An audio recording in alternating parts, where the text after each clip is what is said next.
네, 블라썸의 어디원 차익입니다. 지금부터 EBS 코어 드릴 이코드 오리엔테이션을 시작하도록 하겠습니다. 첫 페이지 선생님이 2023년도 EBS를 대비하며라고 시작을 좀 하는데 EBS에 대한 오리엔테이션 뿐만 아니라 여러분들 보세요.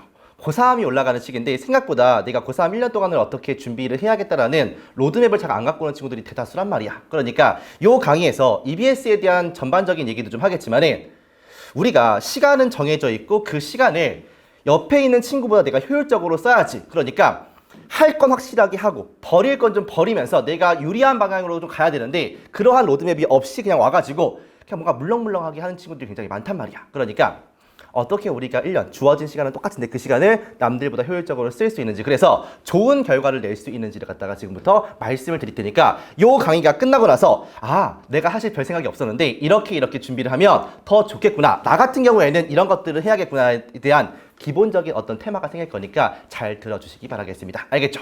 자, 갈 텐데 두 가지 할 거야. 첫 번째, EBS 얘기를 되게 많이 하는데 그래, 고2 때까지는 좀 생각을 했었어. 왜? 내게 아니니까. 근데 EBS 얘기를 하는데 그 연계가 정확하게 무엇이고, 그래서 내가 EBS를 대비를 해야 되는 건지 안 해야 되는 건지, 대비를 한다면 어떻게 해야 되는지를 말씀을 드릴 거야. EBS 연계의 본질이고, 그러면 EBS 공부를 했을 때 어떻게 공부를 해야 효율적이고 점수가 나오는 공부가 되는지까지 말씀을 드릴 거라고. 알겠습니까? 가볼게. 봐봐. 일단은 EBS 교재라고 하면, 수능 교육과정 평가원에서 정한 EBS 교재라고 하면은 크게 세 가지 교재야. 잘 보세요. 첫 번째, 수능 특강 영어.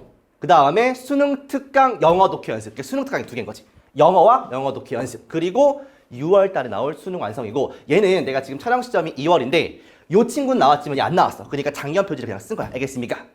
요렇게 세 개가 독해 표지라고 보시면 되겠고, 그 다음에 수능 특강 영어 듣기라고 해가지고 얘는 영어 듣기 교재야. 얘랑 얘가, 다시 얘랑 얘가 영어 듣기 교재. 쌤 이거 독해 아닙니까? 맞아. 근데 얘는 모의고사 형식이니까 독해도 있고 영어 듣기도 있다. 이렇게 보시면 되겠습니까? 세 개가 독해 교재, 요 두 개가 듣기 교재구나. 이렇게 보시면 끝이야. 알겠습니까? 얘 같은 경우는 언제 나온다? 6월 이후에 나온다라고 생각하면 돼. 그래서 이 강의를 보는 친구들은 요 책 세 권이 아마 수중에 있지 않을까 생각이 듭니다. 아시겠죠? 총 4권의 책이 있고 독해는 3개, 듣기는 2개구나. 어렵지 않죠? 넘어가. 중요한 건 뭐냐면 나는 여기서 쓸데없는 얘기 딱히 안 할 거야. 여러분들한테 필요한 얘기들만 할 거니까 내가 중요하게 생각하는 포인트가 이거구나. 한 2개 있어. 그거만 딱 잡으시면 돼. 보세요. 일단은 직접 연계와 간접 연계라는 걸 알아야 되는데 직접 연계보다는 간접 연계가 훨씬 중요해. 왜냐면 결론부터 말씀을 드리면 너네들은 직접 연계가 안 나오거든. 잠깐만. 얘는 뭐냐면 예를 들어서 방금 봤던 수능 특강 영어에서 1강 3번 지문이 있다라고 쳐볼게요. 그런데 얘가 그대로 수능 31번 문제 그대로 나와. 토시 하나 틀리지 않고 유형만 바뀌어가지고, 예를 들어서 수능 특강 영어에서는 주제 문제였었는데 여기서 보니까 뭐야? 빈칸 문제야. 유형만 달라지고 지문은 똑같아. 그럼 물어볼게요, 여러분들. 여기서 지문 내용을 알고 있으면 도움이 될 것 같아, 안 될 것 같아? 열라 되겠죠. 그러니까 EBS 중요해, 안 중요해? 열라 중요하지. 심지어 한 문제도 아니고 총 7문제가 이렇게 연계가 되는데, 심지어 이 7문제가 가장 어려워하는 빈칸 2문제의 순서, 배열, 문장 삽입, 이렇게 핵심 골자 문제에 들어가다 보니까 EBS 공부하고 싶어, 안 하고 싶어? 하고 싶은 거야. 언제까지? 이때까지. 2021학년도 여러분들 2년 선배 전까지는 EBS를 달달 외웠었다고. 그러니까 내가 실력이 조금 부족하지만 이게 약간 영어가 아니라 국어인데? 그러니까 이거 노력 엉덩이 싸움인데? 그러니까 내가 조금 실력이 부족하지만 7문제 핵심이면 거의 15점 이상인 거 아니야. 그러니까 한 등급은 올릴 수 있는 어떤 발판이 될 수 있는 제도였던 거지. 됐습니까? 그래서 간접 연계까지 포함해서 총 70%가 직간접 연계가 되면서 EBS 연계빨이 장난이 아니었다는 거야. 언제까지는? 2년 선배까지는. 됐습니까? 됐고, 중요한 건 지금부터예요. 그런데 놀랍게도 여러분들 1년 선배 작년부터 어떻게 바뀌냐면, 결론부터 말씀드릴게. 전부 간접 연계야. 50 정확히 1.1%가 간접 연계가 되는데 이게 무슨 말이냐면 이런 거예요. 그러니까 사실상 비연계라고 보셔야 돼. 잠깐 예를 하나 들어볼게요, 여러분들. 얘는 지문이 그냥 판박이야. 외우면 문제 풀기 열나 쉬워. 근데 얘 같은 경우에는 내가 소재야. 수능 특강에 내가 있었어. 됐습니까? 수능 특강에서는 나의 어떤 거냐면 잠버릇이라고? 잠버릇. 시글의 내용이었어. 됐습니까? 그런데 소재는 똑같이 가는데 수능 지문에서는 내가 소재이기는 하지만 나의 연봉이야. 이 두 개 상관이 있어, 없어? 없어. 그러니까 소재만 사실상 갖고 내용은 다르니까 연계 체감을 느낄 수가 있어 없어? 없어요. 선생님이 작년에 수능 특강 영어 독해 연습, 수능 완성 전부 다 풀어보고 내용도 머릿속에 있는 상태로 수능을 봤는데 단 한 문제도 45문제 중에서 단 한 문제도 내용을 안다라고 풀 수 있는 건 장담하건대 한 문제도 없어요. 올해도 똑같다라고. 그러니까 간접 연계는 연계야 비연계야? 하나 둘 셋 비연계라고 봐야지. 그러니까 EBS에 있는 소재를 끌어서 오는 것은 맞음. 내용은 완전 다른. 그러니까 내용이 다르다는 게 중요한 게 아니라 체감을 못해. 그러니까 EBS의 내용을 외우는 것이 도움이 안 된다는 거죠. 됐습니까? 이게 간접 연계야. 알겠어? 그러니까 더 이상은 EBS 연계바를 받을 수가 없다. 그러니까 약간 중위권한테는 청천벽력 같은 소리일 수 있어. 아, 나 지금 이거 믿고 있었는데, 아씨, 나 성실함이 무기인데 큰일 났나 이거? 뭐 해야 되지? 아, 큰일 났다. 이런 느낌이 들 수 있고요. 상위권이나 최상위권 같은 경우에 조금 더 뭐라고 할까? 내가 약간 실력발로 가는 거니까 조금 더 유리한 시험이라고도 할 수 있겠죠. 됐습니까? 자, 아무튼 좀 더 깊이 얘기해볼게요. 이제부터. 자, 보시면 작년 EBS 데이터를 좀 분석을 좀 해보겠습니다. 보세요. 듣기는 17개 중에서 13개. 그러니까 지문은 12개야. 왜냐면 16, 17번이 하나의 지문이니까 지문 개수는 하나 적지. 그 다음에 독해는 8지문이 됐고요. 10문제인데 밑에 43, 45 그 장문 독해가 겹치면서 지문은 8개로 줄었어. 그래서 51.1%이다. 이렇게 보시면 되겠고 중요한 건 이거야, 여러분들. 얘는 듣기 연계 볼 게 없고요. 이거 보세요. 독해 연계야. 얼마나 간사한지 봐봐요, 여러분들. 연계가 아닌 간접 연계된 문항수를 좀 불러줄게요. 일단은 19번. 심경변화. 어려워, 쉬워? 쉽지. 23번. 오케이, 인정. 주제 문제. 25, 26, 27, 28. 도표부터 실용까지 쉬워, 어려워? 열나 쉽죠. 그 다음에 33 빈칸. 오케이, 인정. 그 다음에 43, 4, 5야. 그러니까 연계가 되건 안 되건 19번, 25, 6, 7, 8, 43, 4, 5는 거의 90% 이상 문제 아니야. 근데 연계가 필요가 없는 지문이고 사실상 23번, 33번 정도가 연기되면 좋은 문제들인데 이것들도 소재만 깔짝 쓰고 다른 지문이라고. 되십니까?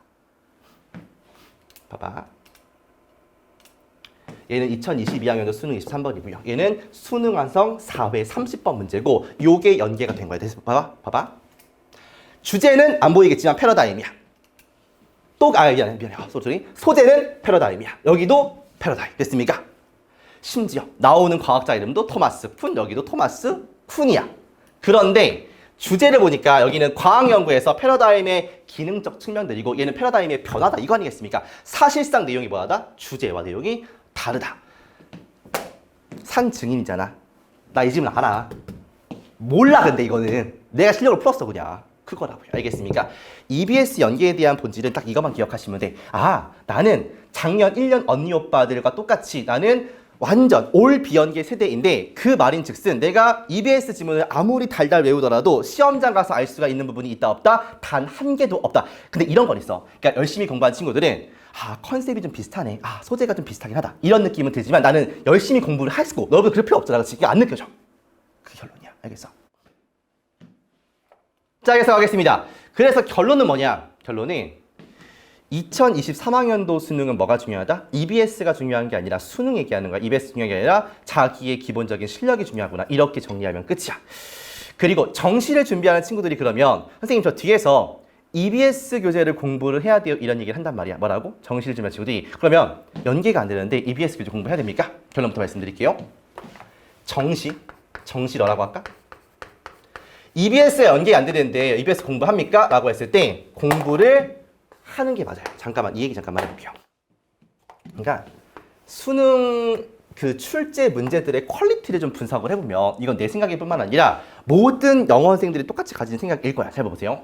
가장 좋은 문제는 부인할 수가 없이 당연히 수능과 평가원에 있는 문제들이 가장 좋다. 그래서 이 기출들을 분석하는 건 너무 당연한 일일 것이고 그 다음에 좋은 문제가 뭐야 라고 했을 때 그 밑에 있는 게 교육청 문제 내지 아니면 수능 특강 중에서도 영어, 수특 영어가 문제 퀄리티가 좋다. 그 다음에 그 밑에 있는 게 수특, 영독, 여기 분리할 필요 없어요. 사실 영독이나 수완 같은 것들이 밑에 이 짜그러져 있다. 이런 거 아니겠습니까? 이유가 뭐냐면 가장 돈을 많이 투자하는 게 여기기 때문이야. 쉽게 말해서. 그 다음에 여기야. 그래서 수능 특강 영어를 풀어보신 다음에 수능 완성으로 가면 학생들 잘 못 느낄 수도 있겠지만 확실히 문제의 퀄이 좀 떨어집니다. 그러니까 일단 얘가 연계가 되든 안 되든 우리가 기출을 분석했다라고 했을 때 연습하기 가장 좋은 문제집이 시중에서 뭐야 라고 하면은 자신 있게 수능 특강 영어라고 할 수가 있지요. 됐습니까?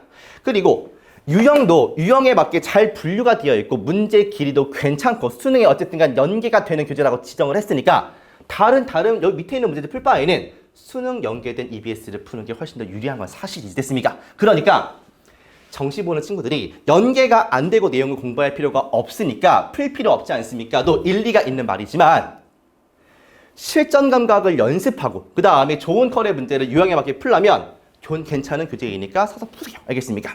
끝. 자, 그 다음에 EBS가 연계가 된다는 사실보다 더 중요한 건 지금 이거야. 여러분 봐. 고등학교 3학년이 올라왔을 때 고등학교 1학년과 2학년과 똑같은 시간이 주어지지만 여러분들이 하루는 고1 때 하루와 완전 다른 별개의 느낌이야. 그러니까 이 하루를 똑같이 주어지는 시간이지만 어떻게 사용하냐에 따라서 효율성이 달라지니까 결과가 다를 거 아니겠습니까? 그러니까 우리가 EBS를 공부한다 안 한다를 결정하기 전에 내가 어떻게 대학을 갈 것인가를 먼저 생각을 좀 해보셔야 돼. 됐습니까? 봐봐. 대학을 가는 방법은 크게는 수시, 그 다음에 정시가 있지. 수시에서도 교과로 갈 수도 있고 논술로 갈 수도 있고 아니면 종합으로 갈 수도 있고 그 다음에 내가 가고자 하는 대학교가 뭐가 있을 수도 있고 최저 학력 기준이 있을 수도 있는 거 아니야. 그러니까 우리는 그냥 공부를 열심히 하면 대학을 가겠지라는 생각을 하는 것이 아니라 어떻게 대학을 갈지를 명확하게 정하셔야 되고 여기 있는 걸 다 가지고 대학을 갈 수가 없으니까 내가 유리한 전형은 무엇이고 유리하지 않은 불리한 전형은 무엇인지를 따져보자는 거. 알겠습니까? 그러려면 뭐가 필요하냐면 두 가지인데 첫 번째 목표 대학이랑 학과가 필요해. 그러니까 어디 뭐라고 할까? 뭐 아주대학교 전자공학과 이렇게까지는 아니더라도 나는 국숭세단, 서성한 이런 어느 정도 그 눈높이가 필요하단 말이야. 됐습니까? 그래야지 상담을 해줄 수가 있고 본인한테 원하는 어떤 결과를 내줄 수가 있단 말이죠. 됐습니까? 두 번째, 내신과 모의고사 성적이 반드시 필요해. 그러니까 내신은 1, 2학년 것까지를 한 평균 내신 등급이고 모의고사는 가장 직전, 최근에 봤던 보통은 2학년에서 봤던 11월 모의고사 성적이 되는 것이지. 그러니까 본인 내신 등급, 평균 등급과 이거는 기본적으로 알고 계셔야 되고 이게 있어야지만 정확한 상담을 할 수가 있다고. 됐습니까? 자, 봐봐. 우리가 방금 말했던 목표 대학과 학과를 내가 기준점이라고 할 것이고 그 다음에 내신과 모의고사 성적을 갖다가 뭐라고 할 거다? 객관적인 데이터라고 할 거야. 이 두 개를 가지고서 우리가 한번 설정을 좀 해보자라는 거지. 됐습니까? 예를 들어서 봐봐. 기준점은 인하대학교 2021학년도 교과 전형이면 내신이지. 수시. 입시 결과인데 해보세요. 예를 들어서 이 친구가 나는 목표가 기준점이 인하대학교 산업경영공학과를 가는 건데 이때 입결을 보니까 평균 등급이 2.58이야. 합격자 평균이. 그 다음에 70% 커트를 보시면 2.77이라고 되어 있는, 잘 보세요 여러분들. 이게 무슨 말이냐면 합격자 1등부터 100등을 줄 세웠을 때 70등에 해당하는 합격자 중에 70등에 해당하는 점수가 70% 커트야. 됐습니까? 그러면 이거를 기준점으로 하고 목표 대학을 최저 학력 기준 두 과목 합이 4라고 했을 때 A 학생의 경우 내신 3.7이야. 평균. 1학년 평균 내신 3.7. 그 다음에 모의고사가 3.332야. 그러면 이 친구는 어떻게 대학을 가야 돼? 보세요. 생각해봐봐. 얘는 내신으로 대학을 갈 수가 있어? 없어? 때려 죽여도 못 갑니다. 아 쌤! 3학년 때 열심히 하면 올릴 수 있지 않습니까? 그렇지가 않아. 그러니까 결론부터 말하면 얘는 그냥 3학년 때 여부에 떠나서 3.5에서 3.9 요 사이라고 보시면 돼. 사실상 1, 2학년 때의 등급이 3학년 때의 등급을 합한 거랑 거의 똑같습니다. 왜냐면 그러니까 1, 2학년 등급에 비해서 3학년 같은 경우에는 어려운 말로 이수 과목이 적어. 그러니까 반영되는 퍼센테이지가 적단 말이지. 그래서 사실상 1, 2학년 때 거의 80%고 3학년 때는 20%란 말이야. 그러니까 여기서 4등급이었으면 여기서 아무리 잘해도 그렇게 깎이는 게 없다고. 결론적으로 1, 2학년 때 내신 등급이 거의 그냥 최종 내신 등급이다. 이렇게 생각하시면 돼요. 알겠습니까? 그러니까 내신은 거의 고정이지. 그럼 갈 수가 있다 없다? 없다야. 그러면 이 친구가 지금부터 EBS를 열심히 하는 게 맞겠어 틀리겠어? 해봤자 소용이 없지. 왜? 기준점에 못 미치니까. 그러면 이 친구는 뭐 해야 돼? 내신을 포기하고 모의고사에 집중을 하는 게 맞겠죠. 됐습니까? 왜냐면 이걸로는 갈 수 없지만 정시로는 해볼만 하니까 정시의 승부를 보는 거야. 그러면 EBS 공부를 하는 것이 아니라 단어와 구문 공부하고 기본적인 영어 실력 향상에 집중하는 거죠. 됐습니까? 하나 더 볼게. B 학생이야. 얘는 내신 평균이 2.7이야. 그 다음에 모의고사가 이런 형태지. 그럼 보세요. 얘는 내신 준비를 해야 돼, 안 해야 돼? 얘는 해야지. 왜냐면 평균 등급과 70% 커트가 걸리잖아. 그러면 이 친구는 관리를 하는 게 맞죠. 됐습니까? 아, 나의 기준점과 나의 객관적 데이터가 부합하니까 이 친구는 내신을 준비하는 의미가 생기는 거죠. 됐습니까? 그래서 최대한 더 땡기거나 한 2.6까지 끌어올리거나 최소한 떨어지지 않게끔은 준비를 해야겠지. 그 다음에 내신이 끝나는 6월 말이나 7월 초부터는 뭐 해야 돼?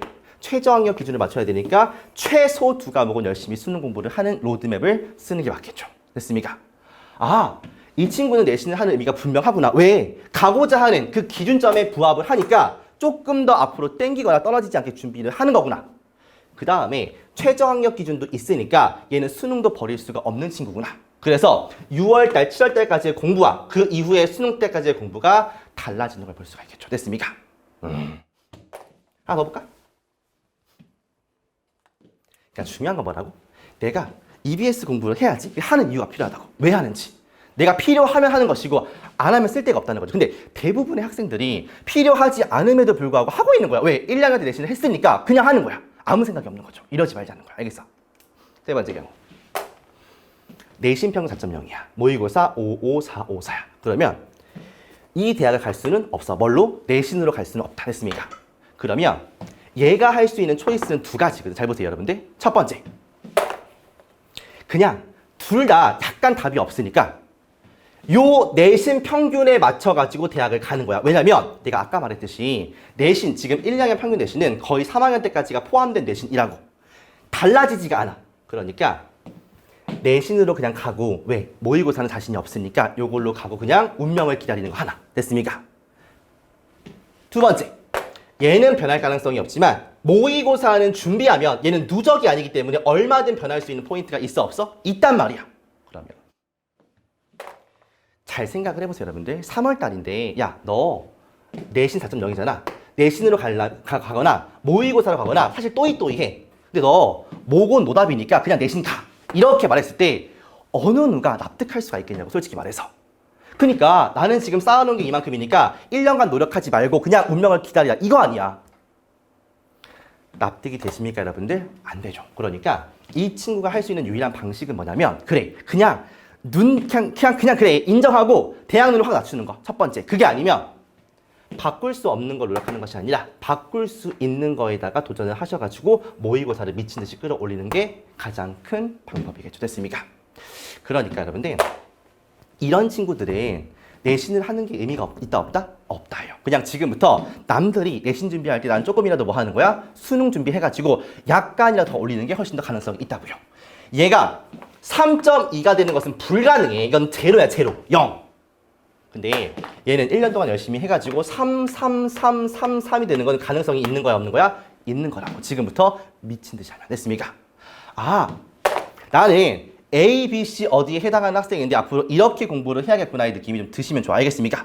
그러려면 무턱대고 EBS부터 푸는 것이 아니라 내가 가고자 하는 대학교의 입시 결과, 그 라인이 어느 정도인지를 좀 보시고 본인의 객관적인 데이터와 대조를 해봐서 내신을 하는 게 맞는지 아닌지를 따져보라고요. 알겠습니까? 그 상태에서 내신을 하는 게 맞구나 생각이 들면 더 열심히 하겠지. 왜? 이유가 있으니까. 이유가 없으면 수능에 몰빵하시라고. 알겠습니까? 결론.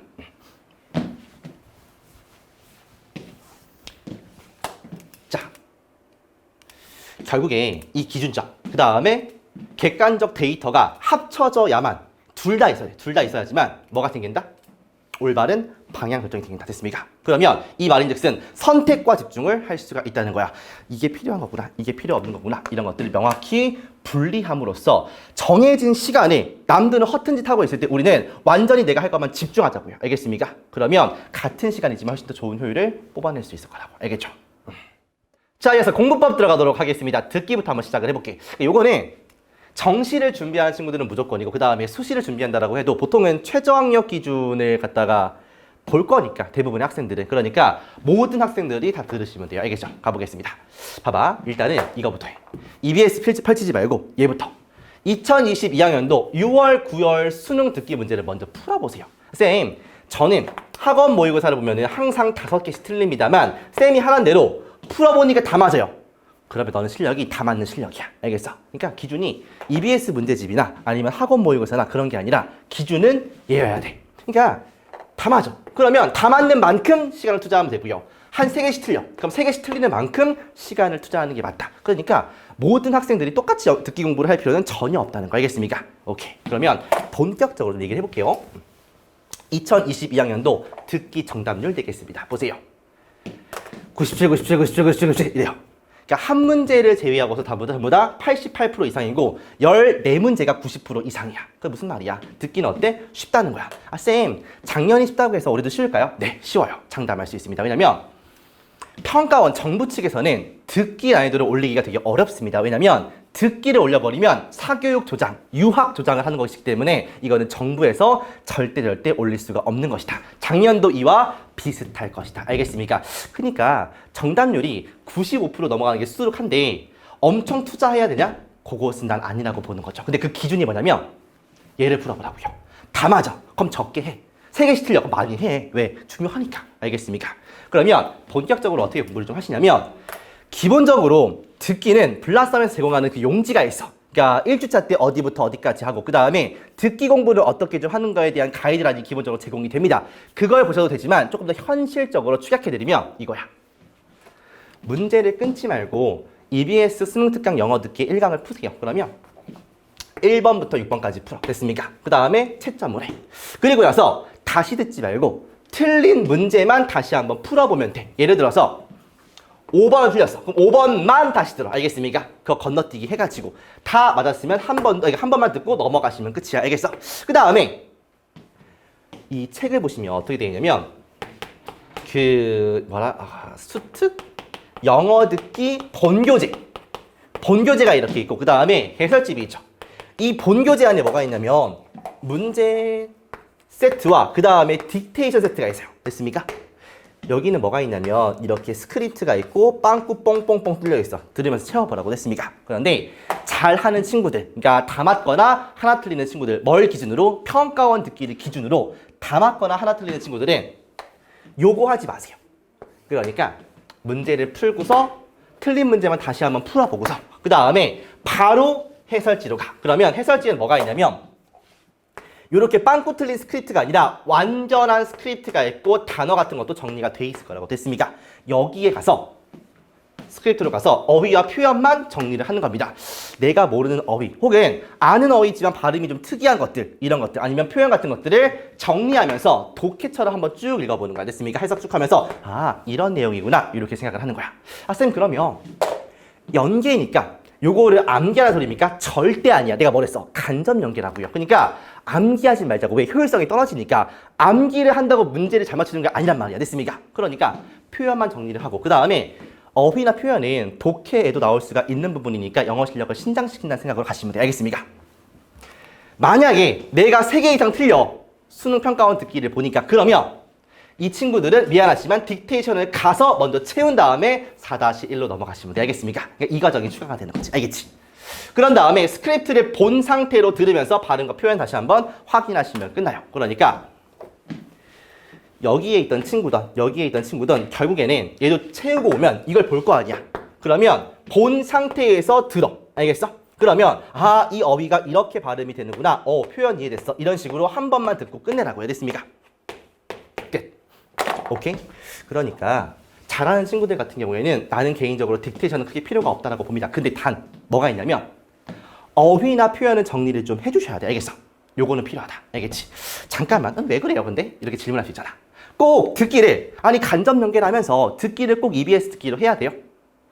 2가지 이유가 있는데 여러분들 첫 번째는 뭐냐면 내가 아까 그랬지. 그러니까 가장 돈을 많이 들여서 문제 만드는 게 뭐라고? 수능과 평가원 문제. 그 다음 뭐야? EBS 수능 특강이라고. 됐습니까? 그러니까 듣기교도 마찬가지야. 어떤 게 시중에서 수능 문제 빼고 다이다이 했을 때 누가 제일 좋아? EBS야. 됐습니까?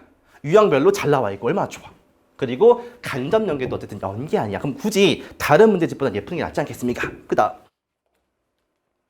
요것은 2022학년도 수능 1번 문제. 그 다음에 얘는 수능 특강의 15강 8번 문제 일부의 스크립트를 가져온 겁니다. 보일지 모르겠으나 봐보세요. 여기서 We also teach you how to understand your dog and what to do when it misbehaves 이렇게 돼 있어요. 그리고 수능 특강 15강 8번에도 보니까 They will teach you how to understand your dog and what to do when she misbehaves 똑같이 나와 있어. 대명사만 조금 틀리고 똑같이 나와 있는 표현을 볼 수가 있는 겁니다. 그러니까 내 취지는 뭐냐면 야 똑같잖아 외워 절대 아니야 알겠어? 외우는 게 도움이 안 되고 표현 정도만 어차피 니네가 정리 안 해도 아는 표현들은 공부 안 해도 들려요. 그러니까 잘 모르거나 좀 발음이 특이하거나 처음 보는 것들은 정리를 하시라고. 그게 실력적으로도 그렇고 얻어 걸리면 좋은 것이고 알겠습니까? 아 보니까 교재에서도 겹치는 게 있구나 이렇게 표현이 그럼 표현 정리하는 것이 도움은 되겠구나 이런 생각이 드실 겁니다. 알겠죠? 그러니까 문제 퀄리티랑 문제 유형 책값도 사심지요. 그런 측면들 대외적인 측면들과 이렇게 실질적으로 겹치는 표현들을 보니까 듣기를 공부할 거면 당연히 EBS 교재로 공부하는 것이 맞겠구나 이렇게 정리할 수가 있겠습니다. 알겠죠? 자, 쌤 이렇게 뭐라고 할까? 형식적으로 정말 저는 FM을 하고 싶습니다라고 하시면 그 종이가 있어 나눠준 종이를 보시고 따라하시면 돼요. 알겠습니까? 좀 복잡하긴 한데 그걸 따라가시면 정석적으로 공부를 하시는 거야. 근데 그 공부법은 좀 중하위권 학생들한테 추천을 드리는 거예요. 알겠습니까? 중하위권이 전체 점수가 아니라 듣기만 봤을 때 듣기 3, 4개 이상 틀린다. 그럼 그거 하셔야 돼요. 알겠습니까? 자, 독해입니다. 요거는 내신을 1학기 내신을 준비하는 친구들만 보시면 돼요. 알겠습니까? 물론 여기까지 들었으니까 정시 파이터 분들도 계속 들으시면 돼요. 알겠죠? 봐봐. 구성을 보면은 이거는 나를 비롯해서 원장님들과 팀장님들이 너무 고생을 많이 한 거예요. 보세요. 그러니까 수능 특강 영어 1강에 나오는 어휘들을 먼저 정리를 했어요. 됐습니까? 그러니까 어휘책 봤다가 해설지 봤다가 이런 거 없게 하려고 미리 다 만들어놨어. 앞에. 됐습니까? 그런 다음에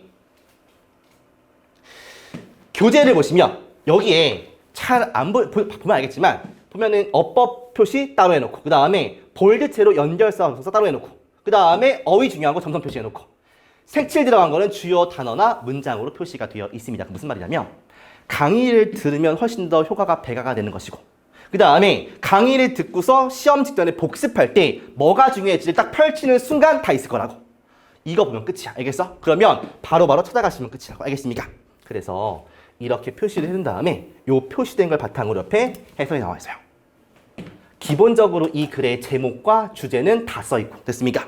그 다음에 넘버링 있잖아. 넘버링 1번, 2번 이렇게 돼 있지 않습니까? 그게 어법 출어 포인트로 가가지고 1번과 몇 번 어법은 이런 포인트 3번은 이거, 4번은 이거 이렇게 싹 정리를 해놔서 이 지문이 나올 수 있는 어법을 다 정리했다. 이렇게 보시면 돼. 알겠습니까? 얼마나 친절해 이게. 그 다음 다른 변형 포인트들인데 여기서 밑줄 건 것들 아니면 알파벳으로 넘버링이 되어 있는 것들은 다 어떤 문제로 변형이 될 것이다까지를 전부 다 써놓은 거예요. 모든 지문 다 이렇게. 알겠습니까? 수능 특강 영어 마찬가지, 영어 독해 연습도 다 마찬가지. 알겠어? 그래서 이 책 한 권을 가지고 내신을 준비하는 것인데 앞에 뭐가 정리되어 있고 단어가 정리되어 있으니까 단어 정리되어 있는 걸 바탕으로 시험 한번 보시고 됐습니까? 그 상태에서 여기를 보고서 이런 것들이 나올 수 있겠구나. 그 다음에 여기 다 써 있으니까 해설 한번 쭉 읽어보시면 되고 됐습니까? 그 다음에 강의를 들으면서 한 번 더 정리하면 되겠죠. 됐어? 그러니까 강의 잘 듣고 교재 활용만 잘 하시면 이 시험을 못 볼래야 못 볼 수가 없게끔 정성을 들여서 만든 거니까 잘 따라오시라고. 알겠어? 오케이. 자, 수강할 강의에 해당하는 범위의 문제를 먼저 풀고 오세요. 됐습니까?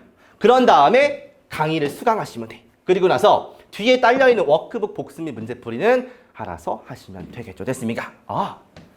교재가 잘 돼 있으니까 강의를 또 잘 들었을 때 훨씬 더 이 시너지가 엄청나겠구나. 그 다음에 강의를 듣고 좀 아리까리할 때 다시 강의를 보는 것이 아니라 교재만 보더라도 다 정리가 되어 있으니까 중요 포인트와 주제와 어법 포인트가 한눈에 들어올 수가 있겠구나. 이렇게 생각하시면 되겠습니다. 자, 우리 이제 결론을 내보자고요. 2023학년도 수능은 뭐가 중요하다? 기본기가 중요하다. 수능, 정시는 내용 암기가 아니라 그냥 기본빵으로 간다. 알겠습니까? 정시를 준비한다면 문제풀이 용으로는 사용해도 괜찮다. 왜? 퀄리티 괜찮고 유형 잘 나와 있고 책값 싸니까. 세 번째, 내신을 준비하는 학생은 각 학교별 범위에 맞게 뭐 해야 돼? 내용 정리하셔야죠. 이건 어쩔 수가 없는 부분이고. 내신을 하는 친구들은 무엇보다 자신이 어떤 루트, 정시로 갈지 수시로 갈지, 수시로 간다면 뭐 논술로 갈지 교과로 갈지 종합으로 갈지 기준점과 객관적인 데이터에 맞게 플랜을 짜는 게 무엇보다 중요하다. 그래야 힘을 쓸 때 쓰고 뺄 때 뺄 거 아니요. 다 힘줄 수는 없는 노릇이니까 우리가 최대한 유리한 방향의 에너지를 집중하자는 취지라고요. 알겠습니까? 그게 내가 말하고 싶은 오늘의 결론이었다. 알겠어? 자, 마지막입니다. 여러분들한테 이번 해는 어떤 해였으면 좋겠냐를 물어보고 싶어요. 그러니까 돌아봤을 때, 과거를 돌아봤을 때 어떤 그 시기는 너무나도 즐겁고 행복해서 다시 한번 돌아가가지고 그 시기를 느끼고 싶다는 시기도 있을 것이고, 그 다음에 어떤 시기는 너무나도 힘들고 지독해가지고 다시는 돌아가고 싶지 않다는 시기도 분명히 있을 거라고 했습니까? 근데 수능을 준비하는 여러분들 입장에서 2022년도는 반드시 후자의 느낌이어야 돼요. 1년 뒤에 작년을 돌아보니까 너무 끔찍해서 하루하루가 지옥이었어 같은 느낌이어야 맞습니다. 그런데 무슨 이게 군대 생활도 아니고 그런 걸로 끝나는 것이 아니라 너무 힘들고 고되고 다시는 가기 싫지만 나에게 무엇과도 바꿀 수 없는 값진 시간이었고 그로 인해서 내가 한 단계 업그레이드 됐다고 느끼시면 본인이 분명히 자랑스럽고 또 그 시간이 행복하게 느껴질 거라고요. 알겠습니까? 여러분들한테 2022년도가 행복하고 쉬울 거다 이런 얘기 절대 드리고 싶지 않습니다. 힘들고 어려울 거예요. 대신에 그만큼 그 힘들고 어려운 것들에 대해서 굴복하지 않고 여러분들이 이겨내겠다는 마음을 가지고 하루하루 정말 지옥 같지만 열심히 남들보다 열심히 살아가신다면 시간이 지나고 나서 내년 혹은 내후년 30살이 돼서 봤을 때는 굉장히 자랑스러운 1년이 돼 있을 거고요. 굉장히 자신감을 얻을 수 있는 1년이 되어 있을 거라고 확신합니다.